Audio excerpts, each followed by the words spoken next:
Me da mucho gusto estar con ustedes para platicar de nueva cuenta en nombre de la ley.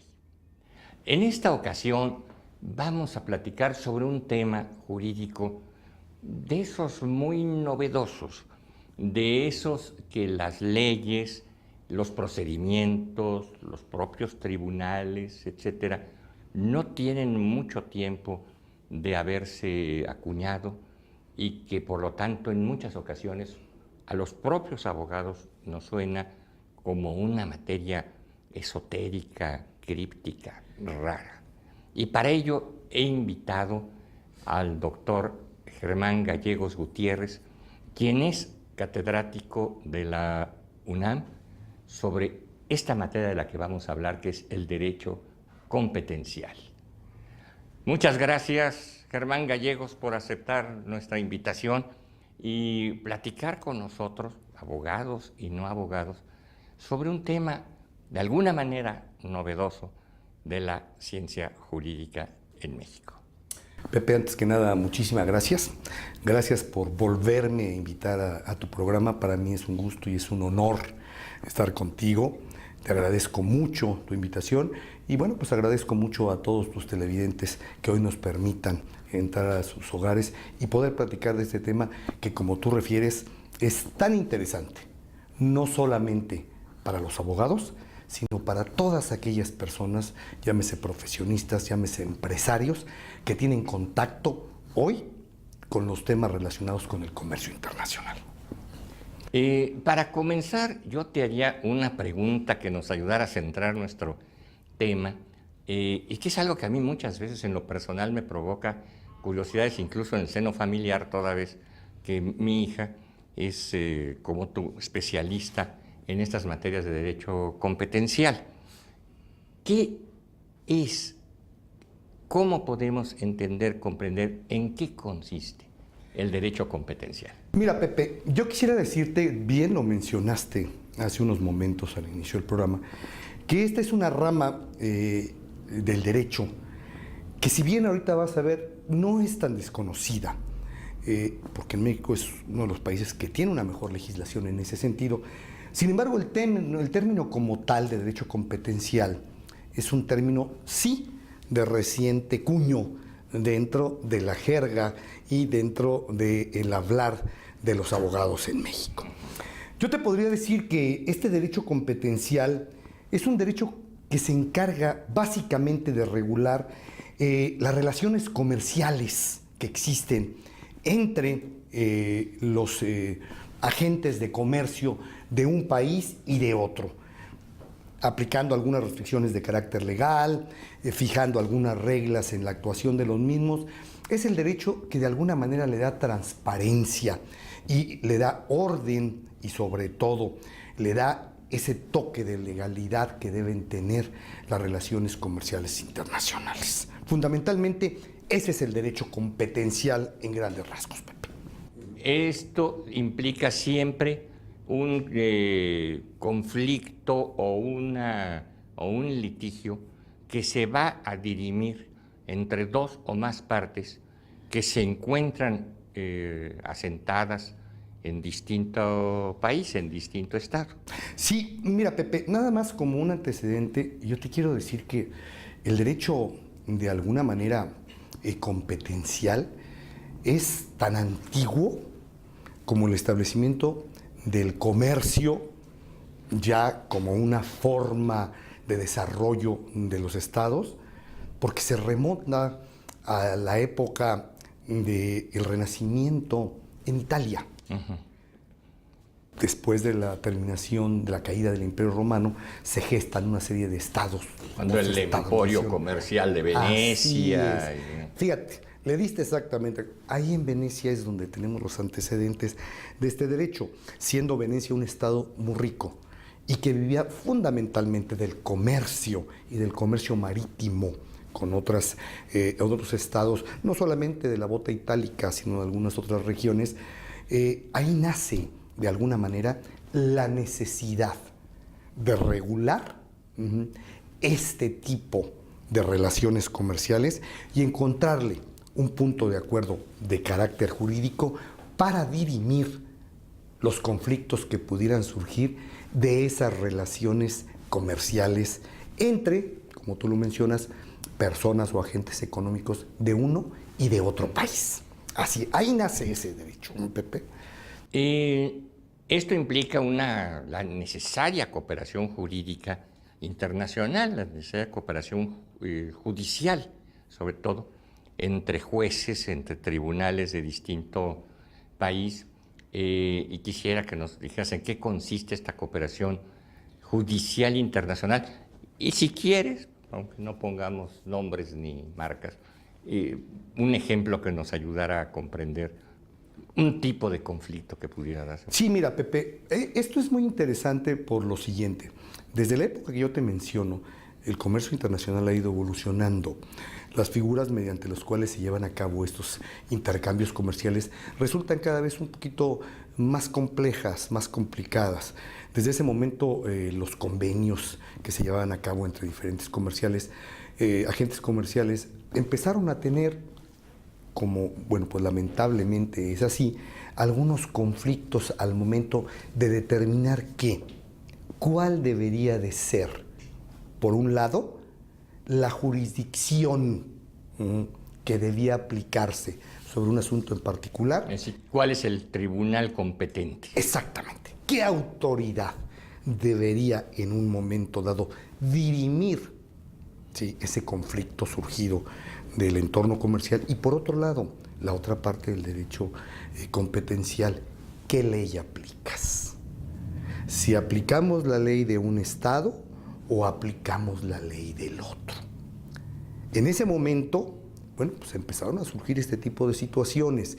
Esto se ha venido dando cada vez con una, yo te diría, pues mayor contribución. Hoy, con el nacimiento de los grandes bloques de comercio internacional, vivimos en un mundo plenamente globalizado. Minuto a minuto se realizan una serie de operaciones comerciales internacionales en todo el orbe. Y esto exige, a la vez de la operación ordenada comercialmente, desde el punto de vista logístico, lo que tú me puedas decir, existe también la obligación de dar cumplimiento a lo establecido en esos contratos y convenios internacionales. Correcto. ¿Y qué pasa? Bueno, pues sigue surgiendo la misma situación. ¿Qué ley es aplicable? ¿Sí? ¿Qué jurisdicción, qué tribunal, qué autoridad tiene la facultad de aplicar y de hacer valer en un momento dado esa sentencia, ¿sí?, para cumplirla y de alguna manera, bueno, pues resarcirle o darle a cada quien, como dice el derecho, lo que le corresponda?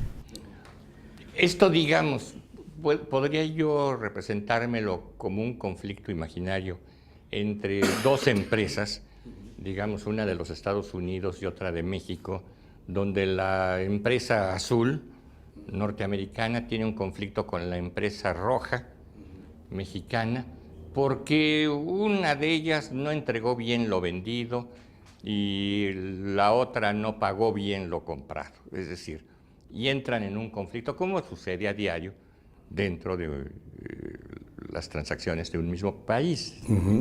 Esto estoy entendiendo bien que a eso nos referíamos. Así es, y fíjate que no nada más el caso como tal, Pepe, de... pongo esto como un ejemplo muy elemental, no. ¿no? Casi de kinder. No ¿Sí? me digas eso. No solamente el caso hasta de agentes comerciales, sino de personas, de personas físicas en un momento dado, con alguna cuestión que haya que dirimir sobre asuntos particulares.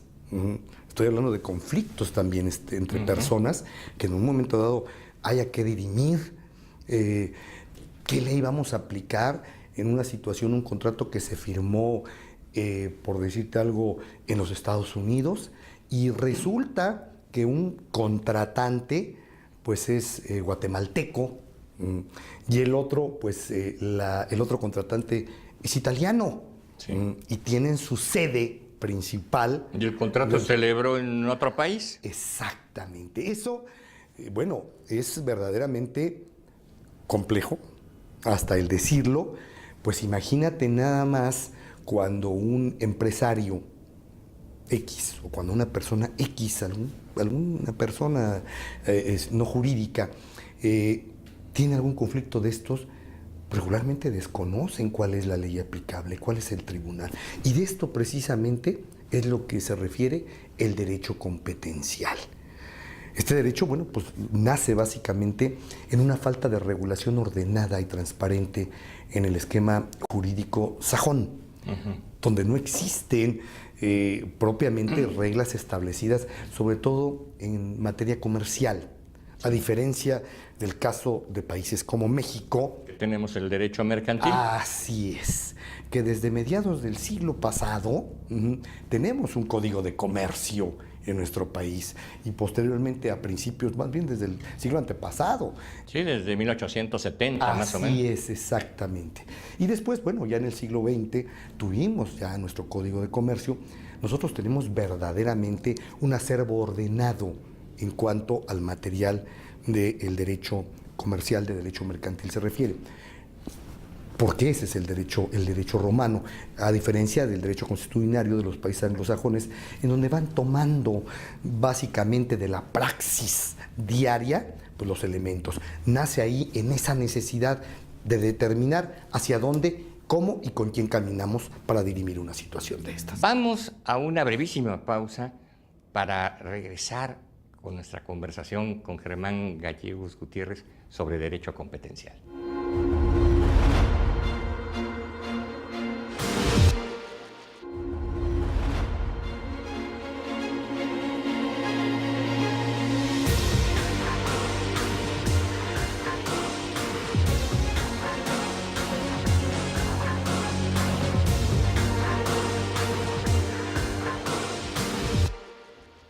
Continuamos en nuestra plática sobre controversias judiciales internacionales con Germán Gallegos, catedrático de Derecho Competencial de la UNAM. He oído también muchas veces que los tribunales de distintos países se ayudan o se cooperan. He oído hablar de las rogatorias, de los exhortos, o por su nombre latino, ¿no? Así es. ¿Qué sucede con Mira, esto? Pepe, tocaste un tema bien interesante, ya técnico, en cuanto a la materia. Esta solicitud, en un momento dado, de no solamente de una homologación de la sentencia, ya como tal dictada, y posteriormente la ejecución de la misma, sino aún, ojo, dentro del mismo procedimiento, ¿sí? La consecución y el desahogo de algunas pruebas, ¿sí? Que tú tienes que realizar en otro estado. En un país diferente.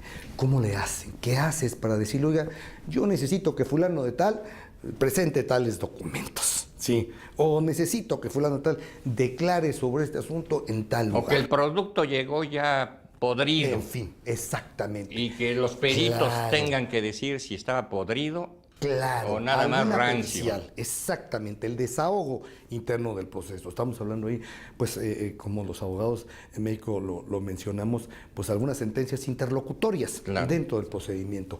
Bueno, tú hablas de un tema interesante, los exhortos. En México todos los abogados sabemos que cuando tú le solicitas a un juez de otra entidad federativa, ¿sí? Le dé continuidad al procedimiento mediante el desahogo de alguna de estas situaciones. O de tu propia entidad, ¿no? ¿no? De tu propia entidad, le pides por medio de un exhorto, ¿sí? Que se lleven a cabo, que se diligencien este tipo de situaciones. Esto, en el derecho internacional, aunque es la misma figura, se conoce como el exequatur. Exequatur. Eso es lo que nosotros, dentro de la jerga internacional, conocemos como una carta rogatoria. Que a fin de cuentas es un exhorto, pero internacional, ¿sí? Esa carta rogatoria por medio de la cual el interesado en que se reconozca una sentencia en el extranjero y posterior ejecución de la misma, le solicita por la vía, que debe de ser una instancia jurídica, al juez de otro lugar, de otro país, que se lleve a cabo en primera instancia, ¿qué? El reconocimiento de la sentencia. Y posteriormente pedir su ejecución. Esto se realiza precisamente por medio de una carta rogatoria que tú refieres, la cual se conoce como el exequatur y que tiene que ser tramitada por el interesado ¿Por conducto de quién? Regularmente, Pepe, del área y de la Secretaría de Relaciones Exteriores. Los y el área- consulados, Ah, el área consular así comercial, es. ¿verdad? O judicial. Tú y yo sabemos perfectamente bien que contra lo que la mayor parte de las personas suponen o creen, bueno, pues el que tiene fe jurídica en el extranjero no es el señor embajador, es precisamente el cónsul. Entonces, todos estos trámites se llevan muy ordenados. Hay todo un procedimiento para esta carta rogatoria que tiene que cumplir con formalidades que establecen los convenios. Apostillamientos. Hay unas situaciones muy importantes. Todo esto está regulado en convenciones internacionales y te dicen qué tiene que llevar la carta rogatoria, con qué la tienes que acompañar. Pues con la sentencia como tal, ¿sí? Que tiene que ser no una copia, tiene que ser un original, que tiene que llevar determinadas firmas, que tiene que... En fin, es todo un proceso y mediante esto tú le solicitas a un juez extranjero, primero, que esa sentencia, fíjate qué cosa tan interesante, este exequatur no es la solicitud de ejecución, no, es la solicitud de validación, que le dé valor a tu sentencia dictada en territorio, en este caso. Para que ya nacional. tenga efectos allá. Allá vas exactamente. ¿Para qué? Para que la incorpore al derecho del otro país. Sabemos que la sentencia es derecho, como tal. Si quieres a título muy particular y muy personal, pero lo sabemos los abogados que una sentencia es derecho. Entonces, ¿qué le estoy pidiendo al juez de ese otro país? Reconócelo, reconoce mi derecho, ¿sí? Intégralo, ¿sí? A tu esquema jurídico y ya posteriormente te voy a pedir la ejecución de esa sentencia. En eso consiste, y este exequatur es una carta rogatoria, el equivalente a un exhorto a nivel nacional. ¿Cuáles son los tipos de sentencia internacional o de sentencia extranjera más frecuentes que se dan en este campo? Mira, Pepe, sabemos primero que internamente nosotros conocemos dentro del derecho en México las sentencias que son declaratorias, ¿sí? O declarativas que le llamamos, y también las sentencias que como tal dictan ya una contraprestación como tal. Son sentencias que, bueno, de alguna manera un poquito imprecisa, se les llama condenatorias. Te condenan a alguna contraprestación. O a pagar bien, o a entregar bien. Así es, exactamente. Entonces, ese tipo de sentencias, sobre todo en particular estas, Pepe, son las que solicitamos por medio de una carta rogatoria o de todo este procedimiento. Una ejecución de una sentencia forzosa. A ver, me tiene que pagar. A ver, tiene que darme esta contraprestación. Ahora, hay un tema muy importante en este sentido. Se puede pedir el desahogo de pruebas y entonces estaríamos hablando de unas sentencias interlocutorias. Y yo solicité que hubiera de alguna manera una testimonial o una certificación de algunos documentos. Pero ya como tal, para la ejecución de la sentencia estamos hablando de una sentencia que debe ser sentencia firme. Debe ser una sentencia firme en donde ya no quepa en el país de origen ningún recurso de los considerados regulares, como es el caso de una apelación. La sentencia tiene que ser una sentencia firme. Tuvo que haber causado estado para que yo pueda pedirle al juez de otro país que por favor primero me reconozca la sentencia ya como tal, firme, y posteriormente pedir la ejecución de la misma. Entonces, fundamental, tiene que ser una sentencia que ya sea una sentencia firme, no una sentencia definitiva ante la que caben todavía pues una serie de... Es decir, en pocas palabras, el juez extranjero no se mueve si las cosas no están ya resueltas firmemente en el país de origen. Exacto, pero además hay una cosa, fíjate. No da pasos en falso. Claro, fíjate que este proceso del exequatur no le permite al juez extranjero, aquí hay algo muy importante, porque hay una confusión sobre todo entre los abogados y sobre todo entre los empresarios, las personas que en un momento dado hacen uso de este tema. El juez extranjero no se puede ir a la revisión del fondo del asunto. Correcto. Como tal, no es una... Porque además ya está juzgado. Claro, es una cosa juzgada. Es cosa juzgada. Pero además es estricto en ese sentido el convenio internacional que regula esto. El juez no se puede ir bajo ninguna circunstancia al análisis de fondo de esta sentencia. Él no puede decir si la sentencia... Si juzgaron bien o juzgaron mal. Exacto. Oiga, esto faltó aquí, se brincaron esta etapa procedimental o esta persona... No. Eso no es, vamos, lo prohíbe esta misma práctica. Los jueces internacionales, o el juez en un momento, llamamos jueces internacional, aquel que le toca recibir esa sentencia. Lo único que tienen que cuidar, y los requisitos son de forma, no de fondo. Eso es muy importante. No se van al fondo. Mucha gente piensa que es algo así como si fuera otra instancia. Uy, me lo va a revisar el juez de los Estados Unidos o el juez de algún país que se apegue a esta convención. No. Nada más van a cuestiones de forma, no de fondo, Pepe. ¿Alguna otra cosa que quieras agregar, Germán, en este campo que es tan amplio y que de una vez te voy a comprometer a que sigamos platicando en programa, en alguna emisión posterior, sobre esto, e incluso que hagamos una pequeña mesa, invitamos a otro especialista, claro, para que tú y él o ella lo hagan, nos nutran de esto.